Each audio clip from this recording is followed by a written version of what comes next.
ಧರ್ಮಸ್ಥಳ ಶವಹೂತಿಟ್ಟ ಪ್ರಕರಣಗಳು 1983ರ ಪ್ರಕರಣವು ಮತ್ತೆ ಮುನ್ನೆಲೆಗೆ.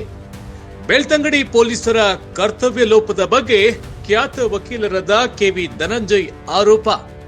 ಹೆಣ ಕೇಳಲು ಹೋದವರ ಮೇಲೆ ಪೊಲೀಸರಿಂದ ದೌರ್ಜನ್ಯ. ವಿಧಾನಸಭೆಯಲ್ಲೂ 1983ರಲ್ಲಿ ಚರ್ಚೆಯಾಗಿತ್ತು.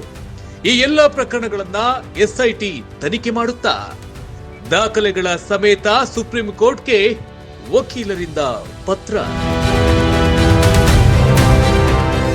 ಧರ್ಮಸ್ಥಳದಲ್ಲಿ ಶವಹೂತಿಟ್ಟ ಕೇಸ್ ಬೆನ್ನಲ್ಲೇ ಇತಿಹಾಸದ ಮತ್ತಷ್ಟು ಸಾಕ್ಷ್ಯವನ್ನ ವಕೀಲ ಕೆವಿ ಧನಂಜಯ್ ಬಿಚ್ಚಿಟ್ಟಿದ್ದಾರೆ. ಧರ್ಮಸ್ಥಳ ನೇತ್ರಾವತಿಯಲ್ಲಿ ಮೃತಪಟ್ಟವರ ಶವಗಳನ್ನ ಕುಟುಂಬದವರಿಗೆ ಮಾಹಿತಿ ನೀಡದೆ ಪೊಲೀಸರೇ ದಫನ್ ಮಾಡಿದ್ದಾರೆ ಎಂದು ಆರೋಪ ಮಾಡಿದ್ದಾರೆ. ಬೆಳ್ತಂಗಡಿ ಪೊಲೀಸರ ಕರ್ತವ್ಯ ಲೋಪದ ಬಗ್ಗೆ ವಿಧಾನಸೌಧದಲ್ಲೂ ಭಾರಿ ಚರ್ಚೆ ನಡೆದಿತ್ತು ಎಂದು ಆರೋಪ ಮಾಡುತ್ತಿದ್ದಾರೆ. ಹೆಣ ಕೇಳಲು ಹೋದವರ ಮೇಲೆ ನಡೆದ ದೌರ್ಜನ್ಯ ಬಗ್ಗೆ ಕರ್ನಾಟಕ ವಿಧಾನಸಭೆಯಲ್ಲಿ ಚರ್ಚೆಯಾಗಿತ್ತು. 1983ರ ಘಟನೆ ಉಲ್ಲೇಖಿಸಿ ಸದನದ ಕಡತಗಳ ದಾಖಲೆ ಸಹಿತ ಕೆವಿ ಧನಂಜಯ್ ರವರು ಸುಪ್ರೀಂ ಕೋರ್ಟ್ಗೆ ಪತ್ರ ಬರೆದಿದ್ದಾರೆ ಎಂದು ಹೇಳಲಾಗುತ್ತಿದೆ. ಶಿರಗುಪ್ಪ ತಾಲೂಕಿನ ವೆಂಕೋಬಾರಾವ್ ಎಂಬುವರ ಪುತ್ರ ಹಾಗೂ 3 ಸ್ನೇಹಿತರು ಧರ್ಮಸ್ಥಳಕ್ಕೆ ತೆರಳಿದ್ರು.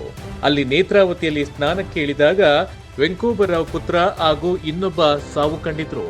ಆದರೆ ಇಬ್ಬರ ಮೃತದೇಹಗಳನ್ನ ಮನೆಯವರಿಗೆ ತಿಳಿಸದೆ ಪೊಲೀಸರೇ ದಫನ್ ಮಾಡಿದ್ರು ಎಂದು ಆರೋಪ ಮಾಡಲಾಗುತ್ತಿದೆ.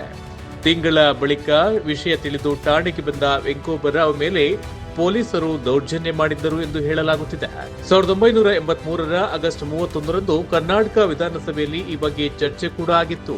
ಶಿರಗುಪ್ಪ ಶಾಸಕ ಶಂಕರ್ ರೆಡ್ಡಿ ಪ್ರಶ್ನೆ ಮೇಲೆ ವಿಧಾನಸಭೆಯಲ್ಲಿ ಚರ್ಚೆಯಾಗಿತ್ತು. ಚರ್ಚೆಯಲ್ಲಿ ಮುಖ್ಯಮಂತ್ರಿ ರಾಮಕೃಷ್ಣ ಹೆಗಡೆ, ವಿಪಕ್ಷ ನಾಯಕ ಬಂಗಾರಪ್ಪ, ಬೆಳ್ತಂಗಡಿ ಶಾಸಕ ವಸಂತ ಬಂಗೇರ ಭಾಗಿಯಾದ ಬಗ್ಗೆ ದಾಖಲೆ ಇದೆ. ವಿಧಾನಸಭೆ ಕಡತಗಳಲ್ಲಿ ಚರ್ಚೆಯ ದಾಖಲೆಗಳು ಉಲ್ಲೇಖವಾಗಿವೆ. ಬೆಳ್ತಂಗಡಿ ಪೊಲೀಸರನ್ನ ಪ್ರಶ್ನೆ ಮಾಡಿದ್ದಕ್ಕೆ ವೆಂಕೋಬರಾವ್ ಜನಿವಾರ ಅರಿದು ಲಾಕಪ್ನಲ್ಲಿ ಇಟ್ಟು ದೌರ್ಜನ್ಯ ಮಾಡಲಾಗಿತ್ತು. ಸರ್ಕಾರ ಪೊಲೀಸ್ ದೌರ್ಜನ್ಯ ನಿಲ್ಲಿಸಬೇಕು ಎಂದು ಬೆಳ್ತಂಗಡಿ ಶಾಸಕ ವಸಂತ ಬಂಗೇರರವರು ಆಗ್ರಹ ಮಾಡಿದ್ರು. 4 ಜನರಲ್ಲಿ 2 ಸತ್ತಿದ್ದಾರೆ, ಉಳಿದ 2 ಏನಾದರೂ ಎಂಬ ಬಗ್ಗೆ ಮಾಹಿತಿ ಇಲ್ಲ ಎಂದು ಚರ್ಚೆಯಾಗಿತ್ತು. ಧರ್ಮಸ್ಥಳ ಶವಹೂತ ಕೇಸ್ ಚರ್ಚೆ ಬೆನ್ನಲ್ಲೇ ಮತ್ತೆ 1983ರ ಘಟನೆ ಮುನ್ನೆಲೆಗೆ ಬಂದಿರುವುದು ಕುತೂಹಲಕ್ಕೆ ಕಾರಣವಾಗಿದೆ.